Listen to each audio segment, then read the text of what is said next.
Welcome to Tony Byrne's View with news you can use. Tony has over 32 years of experience as a chartered financial planner and wealth manager.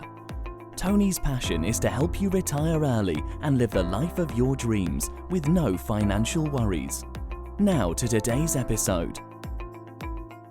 Does your lasting power of attorney allow discretionary fund management? When making and registering an individual lasting power of attorney, the donor should complete Section 7, Preferences and Instructions, if they would like the attorney to continue or start to utilise a discretionary fund management service. The Office of Public Guardian recommends using the following wording or similar in this section, although its acceptance by the discretionary fund manager cannot be guaranteed. My attorney may transfer my investments into a discretionary fund management scheme, or if I already had investments in a discretionary fund management scheme before I lost capacity to make final financial decisions, I want the scheme to continue. I understand in both cases that managers of the scheme will make investment decisions and my investments will be held in their names or the names of their nominees. An attorney can employ professionals such as accountants, solicitors and regulated financial advisors to help manage the donor's affairs. But they also have other certain duties, one of which is not to delegate authority unless it's specified in the lasting power of attorney.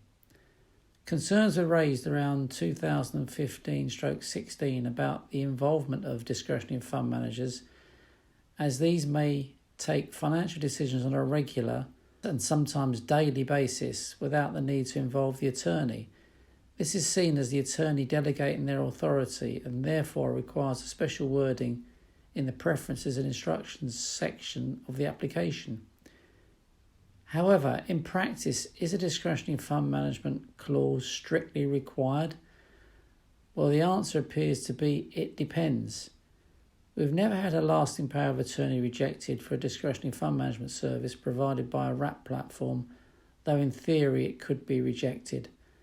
My suspicion is that a discretionary fund management service provided by a discretionary fund manager directly to a client would require this special wording, though I cannot, of course, guarantee this to be the case.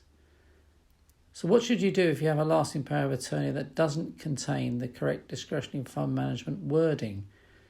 To be virtually certain that your investment will continue to be managed by your discretionary fund manager, once your lasting power of attorney is in force, you should continue creating a new replacement lasting power of attorney with the additional wording under Section 7, Preferences and Instructions on your lasting power of attorney application. This doesn't guarantee it will be accepted by your discretionary fund manager, but it is highly likely to be accepted. This is the preferred course of action if you are directly invested with a discretionary fund manager, not via a wrap platform.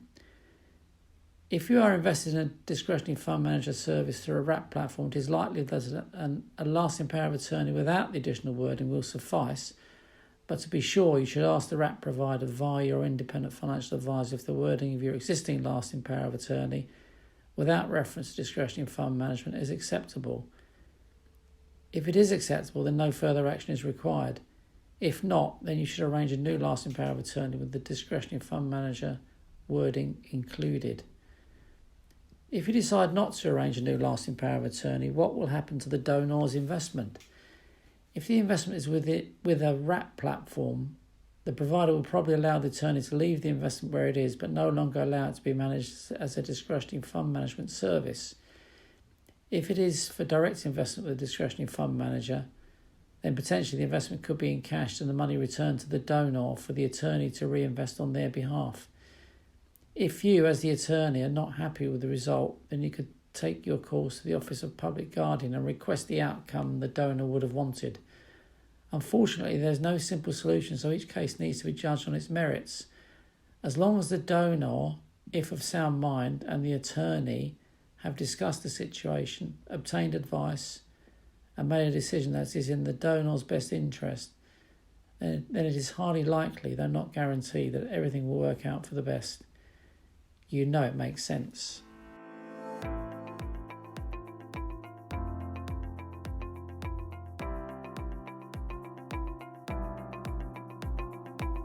Thank you for listening to today's episode. If you enjoyed it, don't forget to share it with your friends and family.